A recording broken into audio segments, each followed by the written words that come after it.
کہ اگر یہ ڈنگ مارنے والا بھیڑ جو ہے یہ دودھ میں، چائے میں، انسان کے پانی میں گر جائے تو کیا حکم ہے؟ اس کے پیچھے بنیاد موجود ہے کہ مکھی اگر گر جائے دودھ میں، حضور نے فرمایا اس کا ایک پر کے اندر شفا، دوسرے میں بیماری ہوتی ہے، تو یا تو اس کو نکال کر اس چیز کو گرا دو یا پھر اس کو ڈبو کر نکال دو اور پانی استعمال کر لو۔ اس سے فقہا نے مسئلہ نکالا کہ ہر وہ ایسا بھیڑ، ایسا یعنی کہ جو پرندہ ہے، مکھی نما جو بھی چیزیں ہیں کہ جس کے اندر دم سائل نہیں ہے، بہنے والا خون نہیں ہے، امت کے فقہا نے غور و فکر فرمایا کہ مکھی میں کیا ایسی چیز ہے کہ جس سے جو دودھ و پانی وغیرہ نجس نہیں ہوتا، تو انہوں نے کہا ذہن اس طرح پہنچا کہ ان کے اندر دم سائل یعنی بہنے والا خون نہیں ہے، تو ہر وہ جانور جس کے اندر یہ بہنے والا خون نہیں ہوگا اگر وہ پانی میں گر جائے تو پانی میں گرنے سے پانی نجس نہیں ہوگا۔ یعنی کلیات طے ہو گئے قرآن میں اور حدیث میں، اس کے بعد پھر جزیات اللہ نے امت کے فقہا وغیرہ پر چھوڑ دی۔ بالکل اسی طرح ایک آدمی اعتراض کرے کہ جب دین کی تکمیل ہو گئی تھی تو حضور نبی کریم صلی اللہ علیہ وسلم خود ارشاد فرما دیتے کہ میرے بعد یہ خلیفہ ہوگا، تاکہ امت کے اندر خلافت پر یہ جو پھر بعد میں مسائل کھڑے ہیں یہ نہ ہوتے۔ تو یہ اگر آپ فرض کر لیں ایک لمحے کے لیے کہ اگر حضور نبی کریم صلی اللہ علیہ وسلم آج خود کسی کو خلیفہ مقرر فرما دیتے تو پھر یہ طے ہو جاتا کہ جو خلیفہ وقت ہوتا وہ اپنا نائب خود مقرر کرتا۔ سنت رسول تو پھر یہی ہوتی نا، ایک اصول طے ہو ایک اصول طے ہو جاتا کہ خلیفہ وہ بنے گا جس کو موجودہ خلیفہ طے کر کے جائے گا، اس کو اپنا وصی بنا کر جائے گا، اپنا نامزد کر کے جائے گا کہ میرے بعد یہ خلیفہ ہوتا۔ تو بتائیں مجھے آپ پھر وَأَمْرُهُمْ شُورَىٰ بَيْنَهُمْ، یہ امت ایسی ہے کہ ان کا معاملہ مشاورت سے طے ہوگا، آپس میں چیزیں طے ہوں گی، پھر نہ جمہوریت ہوتی، نہ کوئی اور نظام ہوتا، نہ شورائی نظام ہوتا، نہ جمہوری نظام ہوتا، نہ آمریت ہوتی، پھر تو ایک چیز منجمد ہو جاتی۔ جبکہ اس دین نے تو قیامت تک چلنا تھا، بے شمار قبائل، بے شمار نسلیں، بے شمار مختلف علاقوں کے لوگ دین میں شامل ہوئے، تو اللہ تعالیٰ نے یہ گویا کہ امت کے ذمہ چھوڑ دیا کہ امت از خود طے کر لے کہ ان کا خلیفہ کون ہوگا، لیکن اس میں اصول یہی طے ہوں گے کہ وہ اللہ اور اس کے رسول کو ماننے والا ہو۔ بنیادی شرائط تو یہی تھی۔ ہاں البتہ اللہ تعالیٰ نے حضور نبی کریم صلی اللہ علیہ وسلم نے کچھ ایسے اشارات فرما دیے کہ امت مجتمع ہو گئی صدیق اکبر رضی اللہ تعالیٰ عنہ کی خلافت پر، کہ جس کو اللہ نے ہمارے دین کا خلیفہ بنایا ہے اس کو ہم اپنی دنیا کا بھی خلیفہ بناتے ہیں۔ وہ ایک طویل بحث ہے، لیکن میں خلاصے کے طور پر اس طرف آتا ہوں کہ دیکھیں خلیفہ اول صدیق اکبر رضی اللہ تعالیٰ عنہ، اس دور میں حضرت علی کرم اللہ وجہہ، امام حسن حسین حسنین کریمین بھی موجود ہیں، تو ان کی زندگی کو دیکھیں تو انہوں نے صدیق اکبر رضی اللہ عنہ کے ہاتھ پر بیعت کی، ان کو مانا کہ یہ ہمارے خلیفۃ المسلمین ہیں۔ پھر اس کے بعد عمر فاروق رضی اللہ تعالیٰ عنہ آتے ہیں، ان کی ہاتھ پر جس طرح حضرت علی رضی اللہ تعالیٰ نے بیعت فرمائی، امام حسن حسین نے بھی بیعت کی۔ اس طرح حضرت عثمان غنی رضی اللہ تعالیٰ عنہ کا دور آتا ہے تو یہ حضرات حسنین کریمین اب بشمول اپنے والد محترم حضرت علی کرم اللہ وجہہ کے، ان کے بھی ممد اور معاون بنے، حکومتی معاملات میں بھی شریک ہوئے۔ قاضی کا عہدہ حضرت علی رضی اللہ تعالیٰ عنہ کے پاس ہوتا تھا۔ حضرت امام حسین نے افریقہ کے جہاد میں خود حصہ لیا۔ تو یہ سارے دین کی گویا کہ ترویج کے اندر شانہ بشانہ باقی تمام صحابہ کے ساتھ کام کرتے رہے، حتیٰ کہ حضرت عمر فاروق رضی اللہ تعالیٰ عنہ نے یہ کہا کہ میں اگرچہ بوڑھا ہو گیا ہوں لیکن میں نے حضور سے سنا ہے کہ کل قیامت کو تمام نسبتیں قرابتیں ختم ہو جائیں گی سوائے میری نسبت کے۔ اس نسبت کو حاصل کرنے کے لیے انہوں نے بڑھاپے میں پیغام نکاح بھیجا حضرت علی کی بیٹی کے ساتھ ام کلثوم رضی اللہ عنہا، اور ان کے ساتھ ان کا نکاح ثابت ہے اور ان سے اولاد بھی ہے۔ تو یعنی ان حضرات کو اگر آپ دیکھیں تعصب کو چھوڑ کر تو ان میں تو آپس میں باہم پیار اور محبت اور دوستی حتیٰ کہ رشتہ داریاں موجود ہیں۔ اور پھر آپ دیکھیں عجیب بات ہے کہ حضرت علی رضی اللہ تعالیٰ عنہ کے 17 بیٹے ہیں، 18 بیٹیاں ہیں، 9 آپ کی شادیاں ہیں۔ حضرت فاطمہ الزہرا رضی اللہ تعالیٰ عنہ سے 2 بیٹے امام حسن اور حسین، باقی بیٹے باقی بیویوں سے۔ وہ اپنے بیٹوں کے نام رکھتے ہیں، ایک کا نام ابو بکر، ایک کا نام عمر، ایک کا نام عثمان۔ اور کربلا کے اندر بھی جس طرح امام حسین رضی اللہ تعالیٰ عنہ شہید ہوئے ہیں، ان کے 17 یا 18 اپنے بھتیجے بھانجے اور بھائی اسی کربلا میں شہید ہوئے ہیں، اور ان شہیدوں کے اندر بھی ابو بکر کا نام بھی موجود ہے، عمر کا نام بھی موجود ہے اور عثمان کا نام بھی موجود ہے۔ تو جس طرح آپ یوں سمجھ لیں کہ حرم نبوی کے اندر حضور نبی کریم صلی اللہ علیہ وسلم کے ساتھ صدیق بھی سویا ہوا ہے، عمر بھی سویا ہوا ہے، اس طرح کربلا کے اندر امام حسین کے ساتھ صدیق بھی سویا ہوا ہے اور عمر بھی سویا ہوا ہے۔ تو ہم تو سب کو ماننے والے ہیں، نسبتوں کے ہم امین ہیں۔ ہم ان حضرات کے درمیان کسی قسم کی نفرت، تفرقہ یا آپس کے دلوں کو نہ ملنا یہ ہم نہیں مانتے بالکل۔ ہم اہل سنت والجماعت ان تمام حضرات کی جس طرح آپس کی محبتیں ہیں، ہمارے اندر بھی ان سب حضرات کی محبتیں موجود ہیں۔ اب دیکھیں ایک اور بات میں آپ کو عرض کرتا ہوں کہ ہم جو سید زادے ہیں، سید ہوتا کون ہے؟ جس طرح حضرت علی کرم اللہ وجہ کے 17 بیٹے ہیں، لیکن کیا سارے بیٹوں کی اولاد سید کہلاتی ہے؟ ایسا نہیں ہے۔ خواجہ ابو طالب کے بیٹے ہیں، عقیل ہیں، جعفر ہیں، عباس ہیں، اور حضرت علی رضی اللہ تعالیٰ عنہ، یہ ساری اگرچہ آل رسول ہیں لیکن سب کو تو سید نہیں مانتے ہم۔ جعفر کی اولاد کو تو سید نہیں مانتے۔ سید صرف مانتے کس کو ہیں کہ جو حضرت بی بی فاطمہ الزہرا خاتون جنت رضی اللہ تعالیٰ عنہ کے بطن مبارک سے امام حسن اور امام حسین جو پیدا ہوئے ہیں، ان سے آگے جو نسل چلی ہے ہم صرف ان کو سید مانتے ہیں۔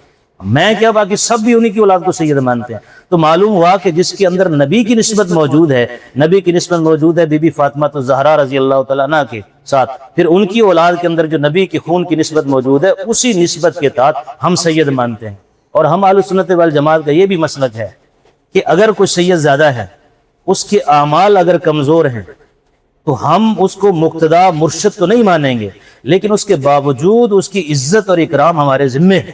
اگر کوئی ان حضرات کی عزت نہیں کرتا تو کل قیامت کو وہ حضور نبی کریم صلی اللہ علیہ وسلم کی پھر شفاعت کی امید نہ رکھے۔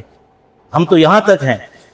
تو اب دیکھیں کہ جس طرح اللہ رب العزت نے بیت اللہ کو اپنا گھر قرار دیا اور اس کی مسجد کو حرم قرار دیا کہ اس کو اللہ نے فرمایا یہ حرم ہے، تو اس کی ایک نماز 1 لاکھ کے برابر ہے، تو حضور نبی کریم صلی اللہ علیہ وسلم نے اللہ سے مانگا کہ یا اللہ میرے اس شہر کو حرم بنا دے۔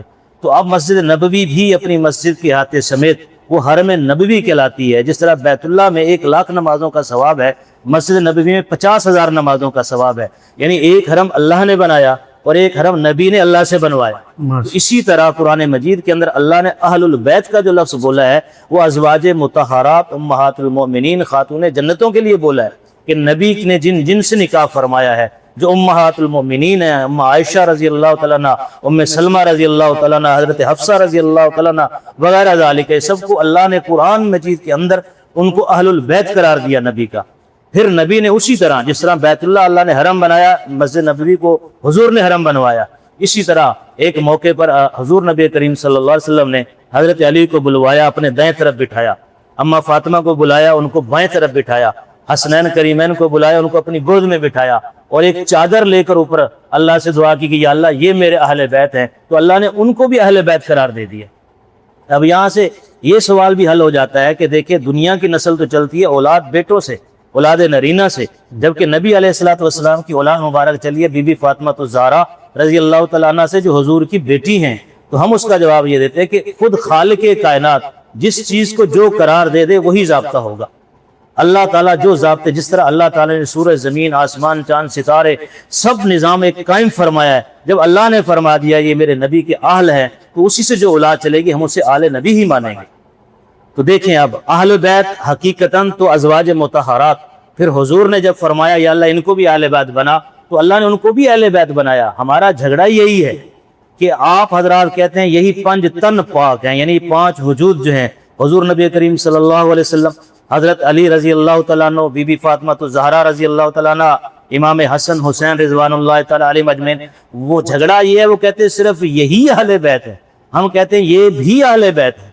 جھگڑا صرف اتنا سا ہے، آپ کیا کہتے ہیں کہ یہی اہل بیت ہے، ہم کہتے ہیں یہ بھی اہل بیت ہے۔ اور کمال کی بات یہ ہے کہ گھر نبی کا، آنگن نبی کا، گود نبی کی، پہلو نبی کا، اس چادر نبی جو اوڑھ کر بیٹھے ہیں، تو جس کو یہ حضور قرار دینے کہ یا اللہ یہ بھی میرے اہل بیت ہیں، اس روایت کا راوی اول جو ہے وہ اما عائشہ رضی اللہ تعالیٰ عنہ، امت تک جو بات یہ پہنچی ہے وہ اما عائشہ رضی اللہ تعالیٰ عنہ نے فرمائی ہے۔ اور یہ ضابطہ اور اصول ہے کہ اگر کسی حدیث کے راوی کو آپ نہیں مانتے تو گویا کہ وہ حدیث بھی نہیں ماننی ہوتی۔ راویوں پر جو جرح ہوتی ہے کہ راوی کیسا ہے، جو شخص اما عائشہ رضی اللہ تعالیٰ عنہ کی عظمت کا، ان کی حرمت کا، ان کی جو ہے نا پاک دامنی کا قائل نہیں، تو وہ اس حدیث کو کیسے مان سکتا ہے جس کے اندر اہل البیت ہونا امام حسن حسین کا ثابت ہے۔ تو یہ روایت بھی امت تک اما عائشہ نے پہنچائی ہے۔ اور وہ چادر مبارک جو آپ نے اوڑھی تھی، سوال ہے وہ کس کی تھی؟ وہ حضرت ام سلمہ رضی اللہ تعالیٰ عنہ کی چادر تھی۔ یہ ان کی آپس کی رشتہ داریاں، آپس کی محبتیں بیان کر رہا ہوں۔ جب حضرت علی رضی اللہ تعالیٰ عنہ کی بارات آئی ہے حضور کے گھر میں، تو حضرت علی کے گھر کی لپائی اما عائشہ نے اپنے ہاتھوں سے کی۔ کسی نے پوچھا اے امہات المومنین یہ تو حضرت علی کا گھر ہے اور آپ کسی خادمہ کو کہتی وہ لپائی کر دیتی. وہ فرمانے لگی میرے بیٹے کا نکاح ہے, بیٹے کے نکاح کی جو لاڈ ہوتا ہے, جو اس کی خوشی ہوتی ہے, اس کو میں محسوس کرتی ہوں, تمہیں کیا پتا کیا ہوا. یہ میں صرف اس لیے عرض کر رہا ہوں کہ ان حضرات کی آپس کی محبتیں ہیں. اب آ جاتے ہیں کہ کربلا کے اندر شہادت امام حسین رضی اللہ تعالی عنہ. اس سے پہلے میں بطور تمہید کے عرض کروں گا, جیسے میں نے پہلے بات کی کہ اللہ تعالیٰ نے حضور نبی کریم صلی اللہ علیہ وسلم کے ذریعے دین کو مکمل فرما دیا, لیکن اس میں کچھ چیزیں ایسی تھیں کہ جو امت کے عمل سے, خلفائے راشدین المہدیین کے عمل سے ہی وہ دین بننی تھی. جیسے پہلے یہی میں نے عرض کیا کہ خلافت آپ نے متعین نہیں فرمائی. اس پر الزام لگایا جاتا ہے وہ حدیث قرطاس کا کہ حضور علیہ الصلوۃ والسلام نے کاغذ اور قلم مانگا, حضرت عمر نے منع فرما دیا.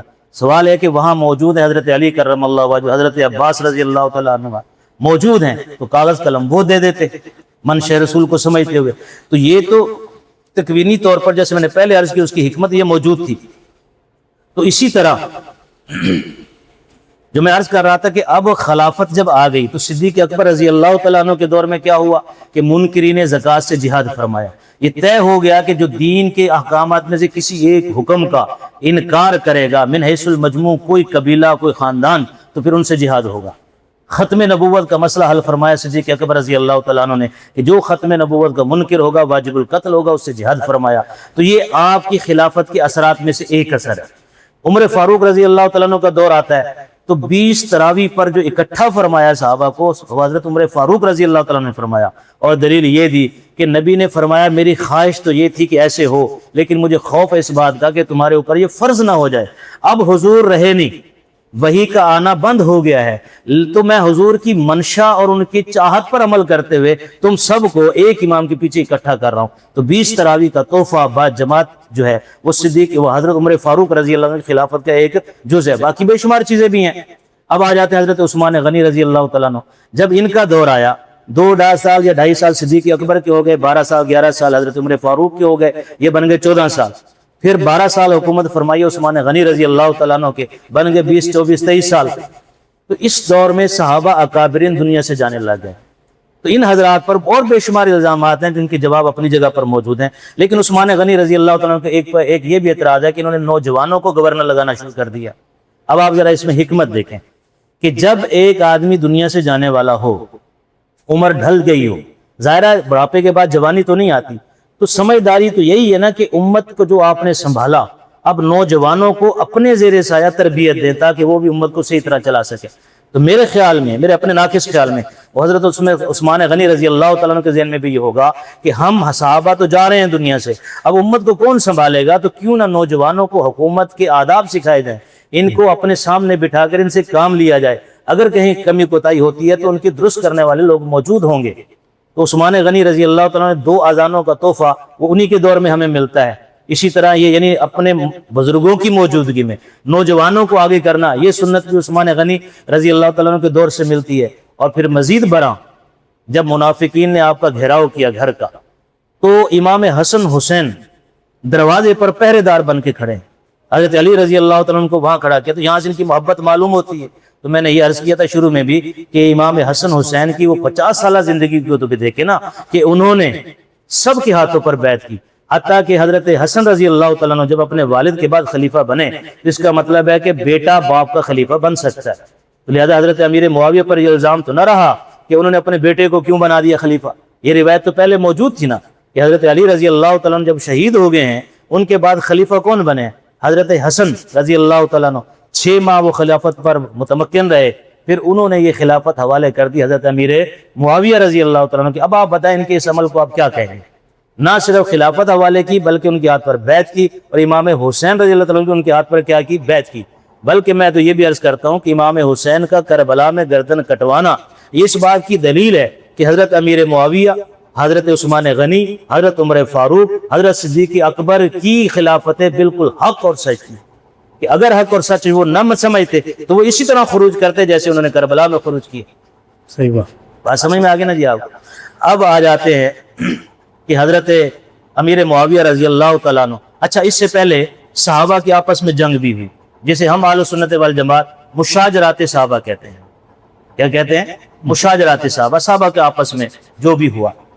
اس پر تبصرہ چھوڑتے ہوئے وہ کیوں ہوا، کیسے ہوا، واقعات کیا تھے، کون حق پر تھا، کون حق پر نہیں تھا، اس کو چھوڑتے میں ایک سوال کرتا ہوں آپ سے کہ قرآن مجید نص قطعی کے اندر موجود ہے کہ حضرت موسیٰ علیہ السلام نے جب کوہ طور سے واپس تشریف لائے اور قوم کو دیکھا کہ وہ گاؤں پرستی کے اندر مبتلا ہو گئے ہیں، بچڑے کی پوجا کرنے لگے ہیں، تو اپنے بھائی حضرت ہارون علیہ السلام کی داڑھی پکڑ کر کھینچی. یہ قرآن مجید میں موجود ہے.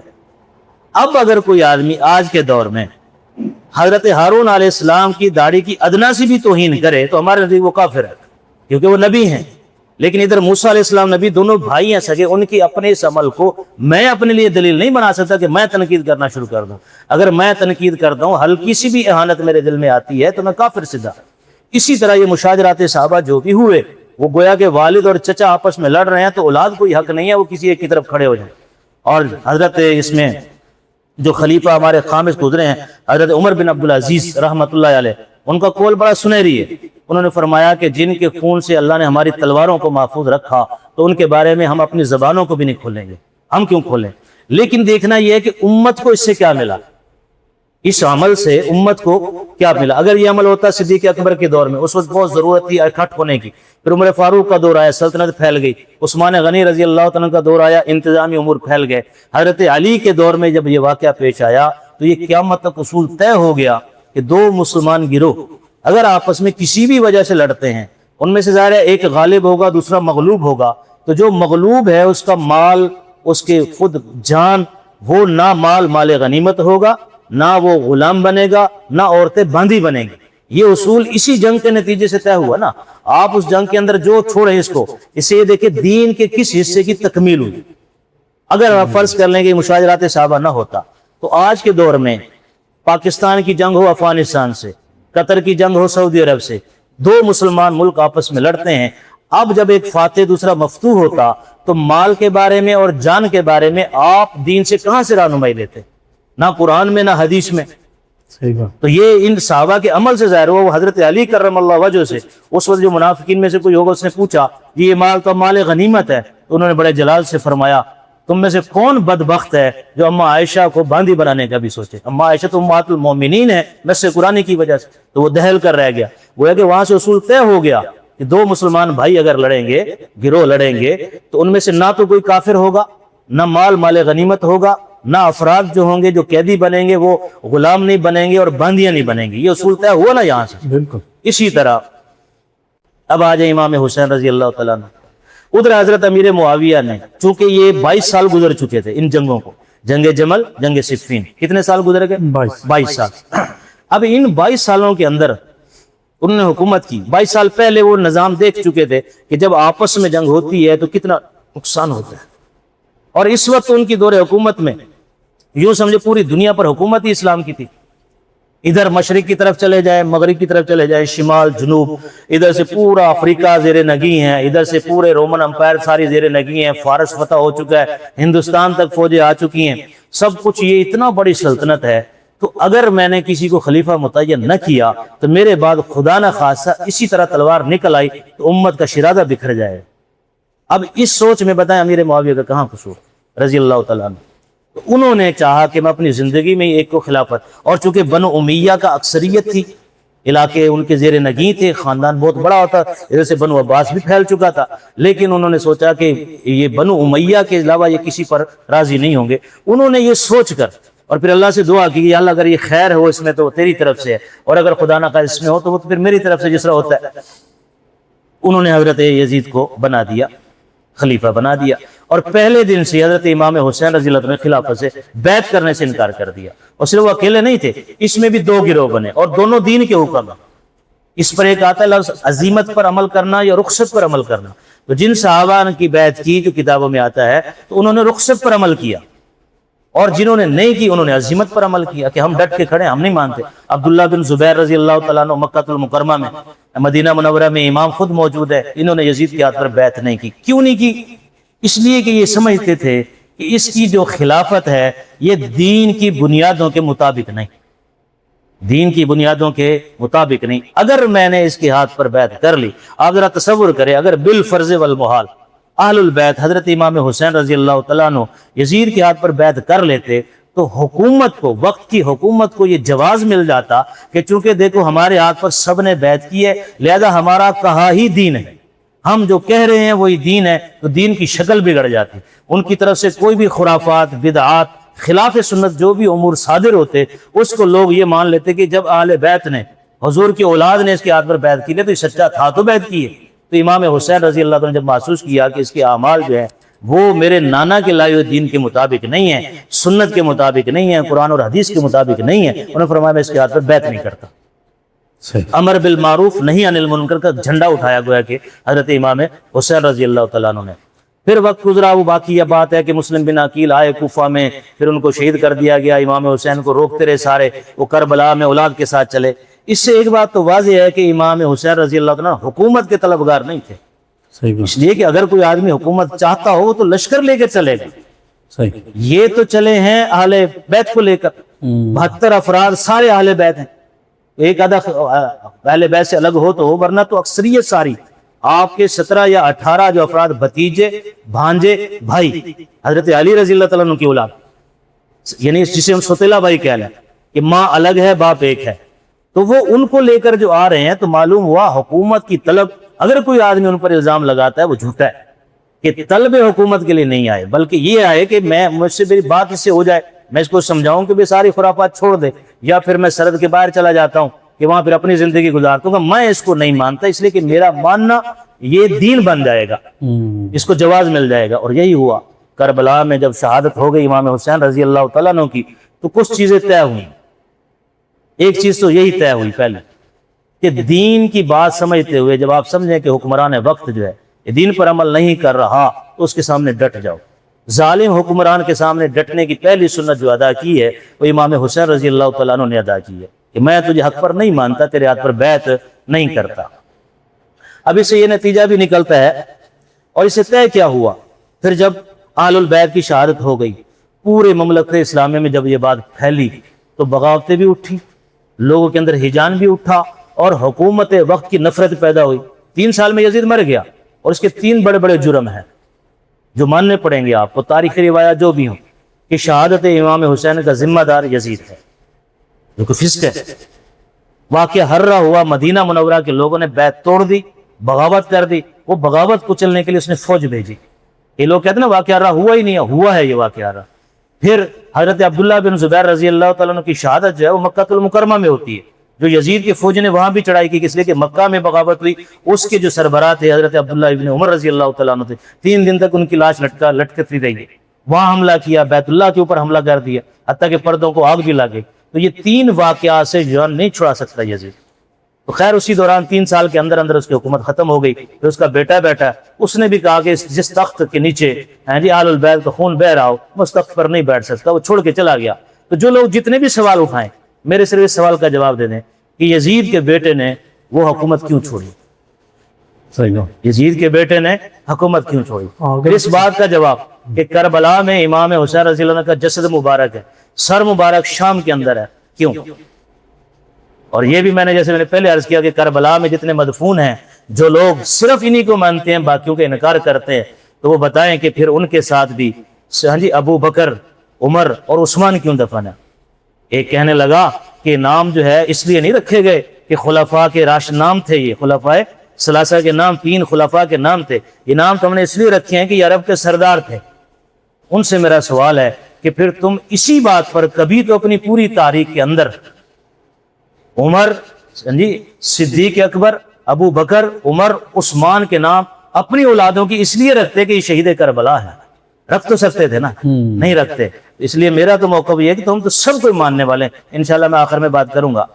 اور شہادت حسین سے ایک بات اور طے ہوئی جو پہلے کبھی طے نہیں تھی، کہ میدان جنگ کے اندر جب 2 گروہ لڑتے ہیں تو فاتح جو ہوتا ہے اسی کو حق سمجھا جاتا تھا، جس کو فتح مل جاتی تھی وہی غالب، اسی کا ڈنکا بجتا تھا، اور جو مغلوب ہو جاتا تھا، مفتوح ہو جاتا تھا، اس کو دنیا کہتی تھی بھی یہ غلطی ہوگا تبھی تو مفتوح ہو گیا۔ لیکن کربلا نے یہ طے کر دیا کہ ایک ہوتا ہے اقتدار اور ایک ہوتا ہے اقدار۔ تو وہاں قدر طے کر دی کہ اگرچہ کربلا میں امام حسین نے گردن کٹوا دی، لیکن امت کے اندر جو فاتح قرار پایا ہے وہ امام حسین قرار پایا ہے، اور یزید باوجود ہے کہ فاتح ہونے کے تاریخ میں اس کا کوئی نام لینے کا روادار نہیں ہے، اس کے نام پر کسی نے نام نہیں رکھا پھر کبھی. تو یعنی فاتح جو ہے در حقیقت مفتوح بنا، اور جو مفتوح تھا وہ حقیقت میں فاتح بنا، اور سنت حسینی زندہ ہوئی. اور پھر یہ مواد ایسی جذباتی نہیں کر رہا.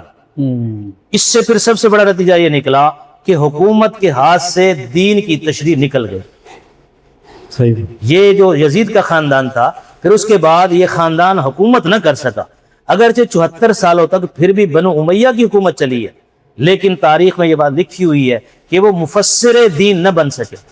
وہ حکمران تو ضرور بنے، خلیفہ بنے مسلمانوں پہ، لیکن دین کی تفسیر کیا ہے ان سے نہیں پوچھی جائے گی. دین کی تفسیر جو ہے علماء، فقہاء، محدثین سے پوچھی جائے گی، جو وہ دین کو طے کریں گے. اس کی بنیاد رکھی ہے حضرت امام حسین رضی اللہ تعالیٰ عنہ نے. صحیح. اور پھر اسی کا تسلسل آپ دیکھیں کہ ادھر امام احمد بن حنبل رحمۃ اللہ علیہ وقت کے حکمران سے ٹکر ہو جاتی ہے. وقت کا حکمران کہتا ہے کہ قرآن مخلوق ہے. امام احمد بن حنبل رحمۃ اللہ علیہ فرماتے ہیں کہ نہیں، یہ مخلوق نہیں ہے، یہ اللہ کا کلام ہے. آپس میں جھگڑا ہوتا ہے. امام احمد بن حنبل کو وہی حکومتی مظالم برداشت کرنا پڑتے ہیں، جیل تشریف لے جاتے ہیں، 100 کوڑے دن میں لگتے ہیں، اسی جیل کے اندر شہادت ہو جاتی ہے، جنازہ بھی جیل سے اٹھتا ہے. لیکن وقت نے ثابت کیا، یہ سنت حسینی زندہ کر گئے کہ جو حکمران کہہ رہا ہے تیری بات نہیں مانی جائے گی، جو وقت کا عالم کہہ رہا ہے، جس کے اساتذہ میں اہل البیت ہیں. ہم امام ابو حنیفہ رحمۃ اللہ علیہ کو کیوں مانتے ہیں؟ باقی چیزوں کے ساتھ ساتھ یہ بھی تو ہے کہ ان کے 5 کم از کم استاد وہ اہل البیت میں سے ہیں. جو حضرت امام زین العابدین رضی اللہ تعالیٰ عنہ کی جو اولاد چلی ہے، اس میں سے جو آل البیت صاحب علم گزرے ہیں، یہ استاد ہیں امام ابو حنیفہ رحمۃ اللہ علیہ کے. گویا کہ ان حاضرہ امام حسین کی شہادت نے یہ طے کر دیا کہ دین دیندار ہی بتلائیں گے، حکمران نہیں بتا سکتا. صحیح بات. یہ ہے میرے نزدیک تو سب سے بڑی جو شہادت کی جو نتیجہ نکلا ہے کہ وہ جو کہتے ہیں نا کہ حضرت امام حسین رضی اللہ تعالیٰ عنہ نے گردن کٹوا کے اپنے نانے کے دین کو بچایا. یہ جذباتی نعرہ تو آپ بے شک لگائیں، لیکن اگر آپ سے پوچھا جائے کیسے، اس پر سارے خاموش ہو جاتے ہیں. تو میں بڑی اس میں تحقیق میں لگا رہا، تو مجھے الحمدللہ اللہ پاک نے یہ سجایا، اور یہ کتابوں میں موجود ہے کہ اگر آپ جو ہے یزید کے ہاتھ پر بیعت کر لیتے تو دین کی یہ شکل نہ ہوتی جو دین پھر حکومت طے کرتا. اور اب بھی دیکھیں طے کر لیں. ہم اپنے حکومت پاکستان کو لے لیں، ہماری قومی اسمبلی، ہمارے سینیٹر، ہمارا وقت کا حکمران جو طے کر دے، جو مرضی قانون بنا دے، جب تک اس کو علماء یہ کہہ نہ دیں کہ یہ دین کا حصہ تھا، صحیح قانون بنایا، اس کو کوئی ماننے کو تیار نہیں ہوتا. بالکل. یہ چلا آ رہا ہے نا، یہ وہی شہادت حسین کا ہی نتیجہ ہے رضی اللہ تعالیٰ عنہ. تو اس طرح جو بہرحال میں آخر میں پھر یہ بات کہوں گا کہ ہم اہل سنت والجماعت اپنے آپ کو پرکھنا ہو. تمام انبیاء ہم سب کے ماننے والے، تمام کتابیں ہم سب کے ماننے والے، قرآن مجید کو ہم ماننے والے، خلفاء الراشدین المہدیین کو ہم ماننے والے، امام حسن حسین کو ہم ماننے والے، جہاں ظلم و جبر ہوا اس کا ہم انکار کرنے والے، تمام فقہاء محدثین کی محبت ہمارے دلوں میں، وقت کے اولیاء کتب ابدال گزرے سب کی محبت ہمارے دلوں میں. کوئی مذہب اگر تمہیں کسی ایک صحابی کی بھی نفرت پیدا کرواتا ہے، کسی ایک نبی کی نفرت پیدا کرواتا ہے، کسی اللہ کی اتاری کتابوں میں سے تمہارا ایمان اٹھواتا ہے، تو سمجھ لو کہ کچھ اور تو ہو سکتا ہے، وہ دین اسلام نہیں ہو سکتا. صحیح. کچھ اور تو وہ ہو سکتا ہے، دین اسلام نہیں ہو سکتا.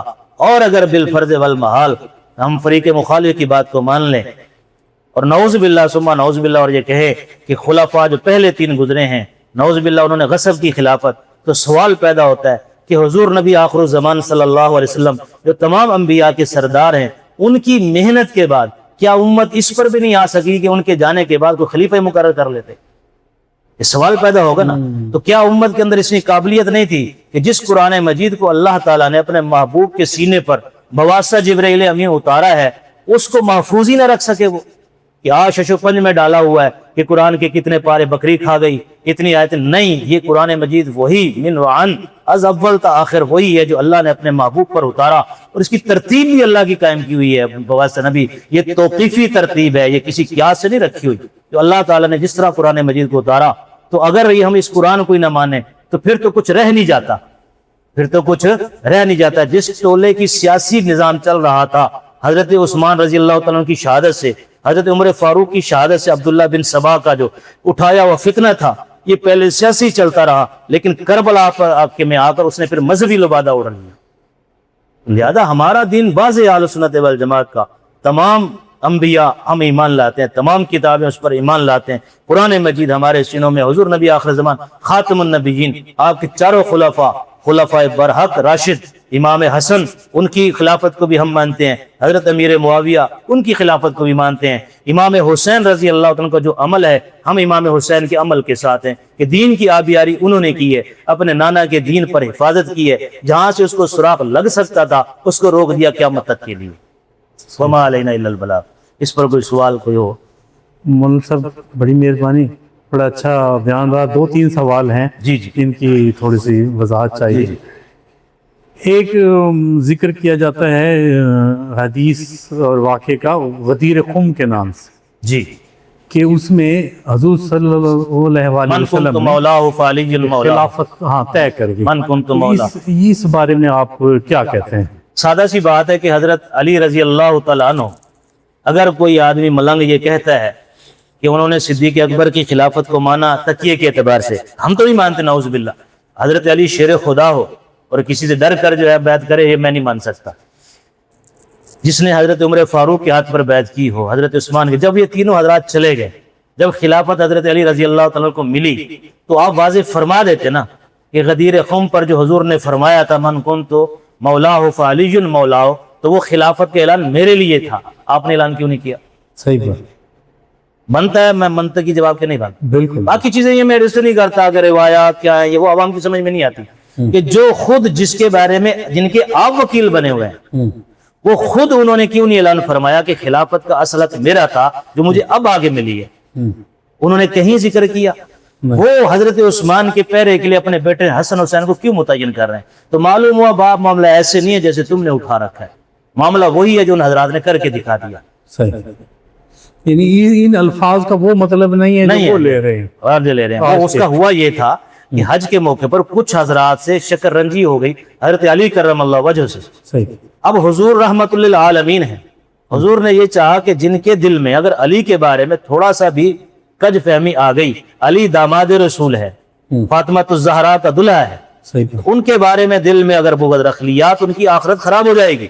اس طرح واپسی پر غدیر خم پر حضرت نے اعلان فرمایا من کنت مولا ہو فعلی مولا ہو، کہ میں جس کا ولی میں ہوں علی بھی اس کا ولی ہے۔ مقصد کیا ہے؟ دلوں کو صاف کر لو، اس کے بارے میں تمہارے دل میں میل نہ آ لی جائے۔ تو یہ تو حضرت نے ان کے دلوں کے میل کو صاف کیا ہے، اور آپ اس کو لے گئے خلافت کی طرف۔ ان سے اگر خلافت اور اگر خلافت بھی کرتے ہیں، چلو اور آپ بھی جواب دے دیتا ہوں کہ من کنت مولا کہ جس کا خلیفہ میں ہوں، تو حضور تو خود اصل ہے، خلیفہ تو کسی کے نہیں ہے۔ جس مولا کا معنی آپ خلافت کر رہے ہیں تو حدیث کے اندر دونوں جگہ وہی معنی کرے نا، معنی پھر کیا بنے گا؟ من کنت میں ہوں، مولا ہو جس کا میں خلیفہ ہوں، علی مولا ہو علی بھی اس کا کیا ہے؟ خلیفہ ہے، یہی ترجمہ بنے گا نا۔ وہ تو خلیفہ نہیں تھے، وہ تو خلیفہ، وہ تو اصل رسول ہے، اصل وہ ہے، باقی تو پھر نبی کے خلیفے آ رہے ہیں نا جی۔ آپ ترجمہ ایک کریں دونوں ایک کریں دونوں جگہ، آپ گڑبڑ نہ کریں نا جی۔ پھر ایک بات اور بھی کہ حج کے موقع پر جہاں 1 لاکھ سے زیادہ صحابہ کرام موجود تھے، جی، خلافت کا اعلان تو وہاں بنتا تھا، وہاں بنتا تھا، پھر چند صحابہ کے سامنے غدیر خم میں تو چند واپس آ رہے تھے نا، واپس آ رہے ہیں۔ وہاں کیا تو بنتی ہے کہ خلافت کا اعلان دیکھو میں ایک بات آپ میں سے اور عرض کر دوں، ایک آدمی نے پوچھا مولانا قاسم نانوتوی رحمت اللہ علیہ سے کہ حضرت صدیق اکبر رضی اللہ تعالیٰ خلافت کیسے ثابت ہے؟ تو انہوں نے فرمایا اگر تو سمجھنی ہے بات کو میں آپ کو سمجھا دیتا ہوں، اگر کج باسی کرنی ہے پھر میرا وقت ضائع نہ کرو۔ تو پھر انہوں نے جو سمجھایا وہ سمجھایا، انہوں نے کہا دیکھو ایمان کے بعد دین کے بڑے شعبے 4 ہیں، نماز، زکوٰۃ، روزہ اور حج۔ انہوں نے کہا ہاں جی بالکل۔ تو آپ نے فرمایا نماز اور زکوٰۃ کا جوڑ ہے کہ پہلے آپ اللہ کے دربار میں کھڑے ہوں اور اللہ سے وعدہ کر گئے ہیں یا اللہ تیرے حکموں کو مانوں گا، بدنی عبادت کر لیا آپ نے، اب آپ کے پاس مال پڑا ہے، اللہ فرماتے ہیں میرا ساتھ جو وعدہ کیا اب اس میں سے زکوٰۃ دے دے۔ تو نماز اور زکوٰۃ کا جوڑ ہے، تو گویا کہ دونوں ایک ہو گئے۔ ادھر روزے اور حج کا جوڑ ہے، اللہ فرماتے ہیں کہ میرے گھر کا طواف کرنا ہے، پہلے اپنے دل کو اپنے بدن کو صاف کر گیا، تو 30 دن اللہ نے روزے رکھوائے تاکہ میرا باطن بھی صاف ہو جائے، میرا جسم بھی صاف ہو جائے، میں پاک صاف باہر سے بھی ہو جاؤں اندر سے بھی ہو جاؤں۔ اس کے بعد اللہ نے فرمایا اب میرے بیت اللہ کے حج کے لیے ماہ رمضان کے بعد آتے ہیں نا حج کے ایام۔ صحیح بات، تو گویا کہ نماز اور زکوٰۃ، ادھر روزہ اور حج، یہ 2 گروہ بن گئے۔ اب حضرت مولانا قاسم نانوتوی رحمۃ اللہ علیہ فرماتے ہیں کہ دیکھو روزے اور حج کے اندر حج اصل ہوا، نماز اور زکوٰۃ میں نماز اصل ہوئی۔ تو حج کے لیے جب حضور علیہ الصلوۃ والسلام نے مسلمانوں کو بھیجا، صحابہ کو بھیجا، ان کا امیر کس کو بنایا؟ وہ صدیق اکبر کو بنایا رضی اللہ تعالیٰ عنہ۔ رضی اللہ، یعنی دین کے بڑے دو شعبے بنے، حج اور نماز۔ حج کا امیر کس کو بنایا؟ امیر حج صدیق اکبر رضی اللہ تعالیٰ عنہ کو۔ صحیح ہے، ادھر نماز اور زکوٰۃ، بڑا شعبہ نماز ہے، نماز میں امام کس کو بنایا؟ صدیق اکبر۔ صدیق اکبر رضی اللہ تعالیٰ عنہ۔ تو دین کے جب دو بڑے شعبوں کا، ایمان کے بعد جو دو بڑے شعبے ہیں، اس کا امیر حضور نبی کریم صلی اللہ علیہ وسلم صدیق اکبر کو بنا رہے ہیں، تو اگر صحابہ نے اپنی دنیا کے لیے بھی انہی کو امیر بنایا تو اس میں حرج کیا ہے؟ صحیح بات۔ یہاں سے بھی تو نکلتی نا باتیں۔ ہوں، اس لیے جو ہے بہرحال دین کو اگر آپ محبت سے دیکھیں گے، ہر چیز واضح ہو جائے سمجھ گی، آئے گی۔ پھر سمجھ آئے گی، ورنہ تو آپ جو مرضی کرتے رہے۔ اگر تعصب چڑھا لیا تو پھر نہ آپ کے نزدیک قرآن ثابت ہوتا ہے، نہ آپ کے نزدیک دین ثابت ہوتا ہے، نہ سلطنت جس نے وسیع پھیلی، اور جو حضرت علی کرم اللہ وجہ سے پہلے جو 25 سال گزرے ہیں، آپ ان کو کہاں فٹ کریں گے؟ صحیح بات۔ کہاں فٹ کریں گے؟ صحیح بات۔ بلکہ میں نے ایک ساتھی سے پوچھا جو ہمارا فریق مخالف ملنگ ہے، کہ تم صرف اتنا ثابت کر دو کہ دین اور اسلام کہتے کس کو ہے؟ اگر اہل البیت کی محبت کا نام ہے تو ہم محبت کرتے ہیں۔ حضرت علی نے اپنے بیٹوں کا نام ابو بکر رکھا، ہم بھی رکھتے ہیں۔ حضرت علی نے اپنے بیٹے کا نام عثمان رکھا، ہم بھی رکھتے ہیں۔ حضرت علی نے اپنے بیٹے کا نام عمر رکھا، ہم بھی رکھتے ہیں۔ تو محبت ہماری ثابت ہوئی کہ تمہاری؟ بالکل۔ انہوں نے نام رکھا، تم کبھی نہیں رکھتے۔ انہوں نے عثمان رکھا، تم کبھی نہیں رکھتے۔ انہوں نے عمر رکھا، تم کبھی نہیں رکھے۔ تو محبت اہل بیت کا دعویٰ کر رہے ہیں، میں سچا ہوں یا تم سچے ہو؟ بالکل ایسا، زبردست بیان صاحب، بڑا جی۔ اچھا آپ نے بیان کیا۔ اچھا مولانا صاحب ایک سوال اور، جی مجھ سے بھی ایک اعتراض بڑا آتا ہے کہ نبی کی بیٹی کو دربار میں کھڑا کیا گیا اور باغ فتح کا جو معاملہ ہے کہ وہ وراثت مانگنے آئی، تو جب نبی کی بیٹی مانگ رہی ہے تو کیوں نہیں دے دی جاتی؟ پہلی بات تو یہ ہے، اس کے اپنے اصل مقام کے بھی جوابات ہیں، لیکن میں وہ جو دوں گا جواب جو عوام کی سمجھ میں آ جائے۔ اصل تو خلافت تو دین کی ترویج کے لیے قائم ہوئی نا۔ آپ کو یہ ماننا پڑے گا کہ خلیفہ صدیق اکبر بنے ہوں، خلیفہ عمر فاروق بنے ہوں، عثمان غنی بنے ہوں، یا علی کرم اللہ وجہ بنے ہوں، مقصد اس دین کے خلیفہ بننے کا کیا ہے؟ دین کی ترویج، صحیح بات۔ دین کو پھیلانا۔ جب دین میں آپ نے فرما دیا کہ حضور نے، آپ کے والد محترم نے جب فرمایا ہے نحن معاشر الانبیاء، کہ ہم انبیاء کی جو جماعت ہے، لا نرث ولا نورث، نہ ہم وارث بنتے ہیں نہ ہمارا کوئی وارث بنتا ہے۔ بی بی فاطمہ نے سنا، تشریف لے آئی واپس۔ صحیح، ان کو- یہی بات ہے نا، یہ تو اصولی جواب انہوں نے دے دیا، وہ آ گئی۔ اب اگر صدیق اکبر حضور کی اس بات کو نہ مانے تو دین کو نہ ماننا ہوا نا۔ بالکل۔ باقی کیا بیٹی کی خدمت نہیں کی؟ حسنین کریمین کو وظیفے کیا روک دیے؟ حضرت علی رضی اللہ عنہ کو کیا تنخواہ نہیں ملتی تھی؟ یہ ان کے ساتھ کیا ظلم و ستم کیا؟ اور 6 ماہ تو آپ زندہ رہی حضور کے بعد۔ صحیح بات۔ حضور کے بعد کتنے سال؟ یعنی جس نبی کے خاندان کی نسبت حاصل کرنے کے لیے حضرت عمر فاروق رضی اللہ تعالیٰ یہ فرما رہے ہیں کہ میں بڑا ہوں، مجھے شادی کی ضرورت نہیں، لیکن صرف اس لیے کہ میں نے اپنے محبوب سے سنا ہے کہ کل قیامت کو ساری رشتہ داریاں کٹ جائیں گی سوائے میری رشتہ داری کے، لہذا انہوں نے ام کلثوم جو بیٹی ہیں فاطمہ الزہرا کی، ان سے نکاح کا رشتہ مانگا۔ حضرت علی نے دیا کہ نہیں دیا؟ بالکل۔ تو نہ دیتے، وہ زبردستی تھوڑی تھی۔ تو لہذا، اور اس کا اصل جواب یہ ہے، پھر وہی میں کہوں گا کہ جب حضرت علی کرم اللہ وجہ کی حکومت آئی تو وراثت دے دیتے، اب وہ رکھ لیتے اپنے اولاد کو، باغ دے دیتے ہو۔ دے دیتے وراثت۔ یہ صرف اتنا ہی کہہ دیتے کہ ہم اہل البیت دی ہوئی چیز واپس نہیں لیتے، حق میرے گھر والی کا، فاطمہ الزہرا کا کہہ سکتے تھے۔ وہی بات آ جاتی تھی، انہوں نے تو ان کے کسی عمل کو خلاف دین تو کبھی کہا ہی نہیں۔ جب ان کو ملی ہے حکومت، کہا انہوں نے کہیں ثابت ہے؟ خود ان کی کتابوں میں کہیں ثابت ہے؟ نہیں۔ انہوں نے فرمایا کہ آج تک میں نے تقیہ کیا تھا، نعوذ باللہ۔ عجیب لوگ ہیں، ادھر کہتے ہیں شیر خدا ہے، وہ کسی سے ڈرتے نہیں ہیں، ادھر فرماتے ہیں کہ 25 سال کم از کم، اور نعوذ باللہ آپ نے ڈر کر وقت گزارا۔ میں نہیں مانتا اس بات۔ صحیح بات۔ اور ایک اور بات کروں، محبت اہل بیت کی بات چلی تھی نا، ہمارے ہاں تصوف کے اندر کتنے سلسلے ہیں؟ 4، چشتی، سہروردی، قادری، نقش بندی، یہ 4 سلسلے ہیں۔ ہمارے 3 سلسلے حضرت علی کرم اللہ وجہ سے ملتے ہیں، بالکل ہے۔ اور 1 سلسلہ صدیق اکبر سے ملتا ہے۔ تو ہماری تو محبت ہوئی اہل بیت سے، ہمارے 3 سلسلے بات جڑے۔ آپ 1 سلسلہ بھی دکھا دیں۔ آپ نے تو امام معصوم نکال دیے نا، صحیح بات، یہی کیا ہے نا جی۔ صحیح بات۔ بہرحال یہ اعتراض پھسپھسے ہیں، امت کے سامنے صحیح بات نہیں رکھی جاتی۔ صحیح۔ میں بھی یہی کہوں گا کہ ہم اہل سنت والجماعت علماء میں بھی شاید یہ کمی ہے کہ ہم جو ہے اہل البیت کا تذکرہ جس طرح کرنے کا حق ہے ویسے نہیں کرتے، بالکل ہے۔ جس طرح کرنے کا حق ہے ویسے نہیں کرتے۔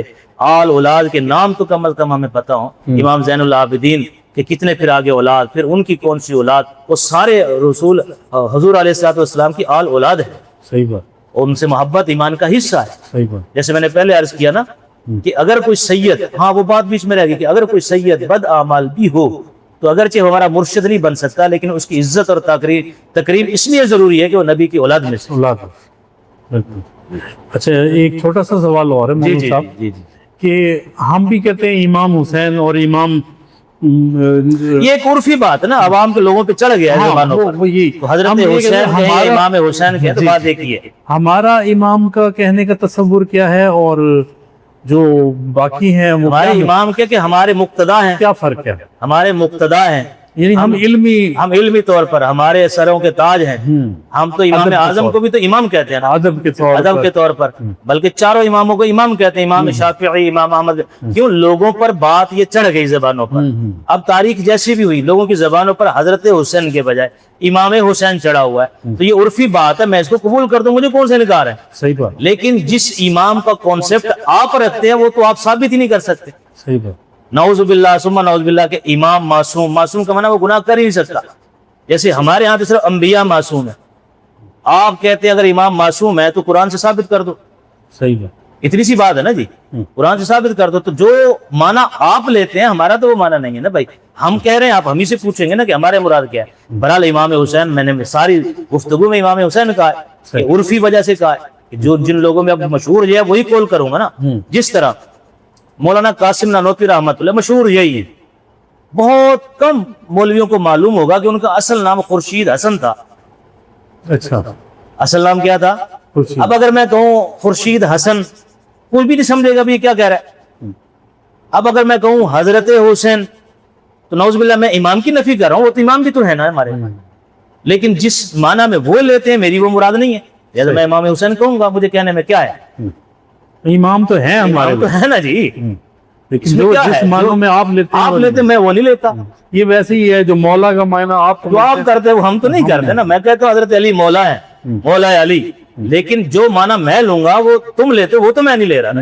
مولا علی میں کیوں کہہ رہا ہوں؟ اس لیے کہ حضور نے فرمایا، حضور نے الفاظ فرمائے ہیں نا کہ من کنت مولا فعلی مولا، تو میں نے مولا علی اگر کہہ دیا تو نعوذ باللہ میں نے یہ تو نہیں کہا کہ حضرت علی رضی اللہ تعالیٰ کو میں نے کہا کہ وہ گویا کہ الہی صفات سے متصف ہو گئے، وہ تو نیرے کا نیرا شرک ہے۔ دیکھیں نا، بات اصولی سمجھیں، آل رسول حضور کی اولاد، اور حضور علیہ السلام حضرت اسماعیل علیہ السلام کی اولاد، اور حضرت اسماعیل علیہ السلام حضرت ابراہیم علیہ السلام کی اولاد، اور حضرت ابراہیم جو جد الانبیاء ہے، بنی اسرائیل کے تمام انبیاء کی اولاد ہے نا۔ جب یہ سب سے بڑا نبی جو ہے، جو جد اعلیٰ ہے، حضور تو خاتم الانبیاء نا، سب سے اعلیٰ سے مین میں ہے کہ وہ جو سب کے دادا ہیں، وہ جب اللہ سے مانگتے ہیں، اللہ سے دعا کر رہے ہیں نا، ربنا وابعث فیہم رسولا منہم، جب وہ ہستی جس کو خدا مان رہی ہے تو میں بھی تو اسی کو مانوں گا نا۔ تو اس ہستی نے بتلا دیا کہ کوئی کچھ نہیں کر سکتا سوائے اس ہستی کے، تو جس ہستی کے سامنے انہوں نے سجدہ کیا، ہم بھی تو انہی کے سامنے انہی کی تعلیمات پر عمل کر رہے ہیں نا۔ اگر میں نے مولا علی کہہ دیا تو تمہارے معنی میں ان کو تو نہیں مان رہا نا، کیا وہ خدائی صفات سے متصف، تو سرا شرک ہے۔ وہ تم اگر کسی نبی کے بارے میں بھی کہو نعوذ باللہ کہ وہ نبی خود کر سکتے ہیں تو میں کافر ہو گیا۔ صحیح بات، تو لہذا باتوں کو گڈمڈ مت کریں، اپنی جگہ پر صحیح معنوں پہ رکھیں۔ اللہ وحدہ لا شریک، اسی نے سارا یہ نظام چلایا، ہم سب اس کو جواب دیں ہیں۔ ہاں، اللہ تعالیٰ نے جو انبیاء کو مبعوث فرمایا، ان کا اکرام، ان کی ماننا تو ہمارے ذمہ ہے نا جی۔ ایک ہے ماننا کہ میں اللہ کا نبی مانتا ہوں، اس سے میں نے کب مان لیا کہ بس یہی سب کچھ ہے، یہ تو نہیں مانا نا جی میں نے۔ صحیح بات۔ اچھا ایک ضمنی ایک سوال اور ہے اگر اجازت دیں۔ ہاں ضرور ضرور، کیوں نہیں۔ ایک بات اور کی جاتی ہے کہ جیسے حضرت موسیٰ علیہ السلام کے بھائی ہارون علیہ السلام، انہوں نے کہا یہ وسیع ہیں میرے، جی جی، ٹھیک ہے، تو حضور صلی اللہ علیہ وسلم نے بھی اپنا وسیع قرار دیا حضرت۔ تو حضرت ہارون علیہ السلام تو موسیٰ علیہ السلام سے پہلے فوت ہو گئے، ہاں بالکل پہلے فوت ہو گئے، پہلے، پھر وہ نبی ہیں، اب وہ نبی ہیں، وہ نبی ہیں، تو وہ ان کے کہنے کا مقصد یہ ہے کہ انہوں نے وہی حیثیت قرار دی۔ حیثیت بات ہو نا کہ موسیٰ علیہ السلام دنیا سے تشریف لے گئے، پھر حضرت ہارون نے سلطنت سنبھالی، ہاں وہ تو آپ کی زندگی میں فوت ہو گئے، زندگی میں فوت ہو گئے۔ لہذا ان کے ساتھ کہاں اگر آپ نے جوڑنا ہی ہے، قرآن سے دلیل دینی ہے، تو قرآن کی باقی باتوں کو کیوں نہیں مانتے پھر؟ محمد الرسول اللہ، والذین معه اشداء علی الکفار رحماء بینہم یعنی تراہم رکعا سجدا یبتغون فضلا من اللہ ورضوانا. اس میں علماء ترتیب نکالتے ہیں. معیت میں صدیق اکبر، سخت ہونے میں کفار پر عمر فاروق، یعنی سخی ہونے میں عثمان غنی، اور تہجد گزار ساری رات عبادت میں گزارنے میں علی کرم اللہ وجہ. تو اللہ نے یہ ترتیب بھی تو اسی ترتیب سے بیان فرمائی ہے. بالکل. اور اگر ترتیب اگر آپ دیکھیں تو صدیق اکبر عمر فاروق سسر ہیں، عثمان غنی حضرت علی داماد ہیں. تو اگر حق دینا ہی ہے تو پہلے باپ کو ملنا چاہیے نا، سسر باپ کے درجے میں ہوتا ہے. پھر ان دو میں سے صدیق اکبر بڑے ہیں، تو پہلے صدیق اکبر پھر عمر فاروق. جب سسر ہو گئے پورے، اب دامادوں کا نمبر آیا. تو ایک داماد ذوالنورین ہے، ایک داماد کو حضور نے 2 جگر گوشے دیے، ایک داماد کو حضور نے 1 بیٹی نصیب فرمائی. تو 2 کہاں تو پہلے 1 کا بعد میں. کدھر بھاگنا چاہو بھاگ کر تو دکھاؤ کہاں بھاگتے. ساری دلیلیں ایک ہی طرف ہے. اور ہوں گی نا. دین کی یہی تو خوبصورتی ہے کہ جو اللہ فرماتا ہے وہی اس کے حبیب کے منہ سے نکلتا ہے. صحیح بات. ٹھیک ایسی ہے نا جی. آپ اٹھا کر دیکھ لیں پورا قرآن و حدیث، صحیح بات. کہ جو اللہ نے فرمایا حبیب نے وہی تشریح فرمائی. بالکل ایسی ہے نا جی. تو حضور کے بعد جو نظام چلا ہے یہ حسین گلدستہ ہے اسلام کا. اسی میں عافیت ہے اور اسی میں سارے دلائل جڑتے ہیں. باقیوں کے پاس تو ٹوٹے ہیں، بس صحیح. ٹکڑے ہیں. بس ایک کو چھوڑو دوسروں کو پکڑو. گالی دینا کس مذہب میں جائز ہے؟ کس کو گالی دے رہے ہیں؟ صحیح بات. جس کے بارے میں حضور نے فرمایا لا تسبوا اصحابی، میرے صحابہ کو گالی مت دینا. آپ نے کوئی تخصیص فرمائی کہ کس کس کو نکالنا؟ منافقین کے نام آپ کو معلوم تھے. آپ نے ایک صحابی کو فرمایا بھی، ایک صحابی فرماتے میں ان کو دیکھتا کہ وہ کس کا جنازہ پڑھتے ہیں کس کا نہیں پڑھتے. تو یہ تو نہیں تھا کہ حضور خاتم النبیین سردار الانبیاء ہیں اور نعوذ باللہ ثم نعوذ باللہ منافقین کو اپنے ساتھ لیے پھر رہے. کمال کرتے ہو بھائی. حضرت علی کے نکاح کے گواہ بھی تو صدیق اکبر عمر فاروق ہیں. آپ تو نکاح نہیں ثابت کر سکتے. صحیح بات. آپ کی بارات لے جانے والے کون ہیں؟ صدیق اکبر عمر فاروق لے جانے والے. صحیح بات. تو کہاں تک بھاگیں گے آپ؟ صحیح جی. اور بڑی مہربانی مولانا صاحب، بڑی مہربانی. بڑی آپ سے جو ہے نا رہنمائی ملی آج. الحمدللہ. بڑا زبردست. ماشاء اللہ. الحمدللہ. ماشاء اللہ. شکریہ. السلام علیکم.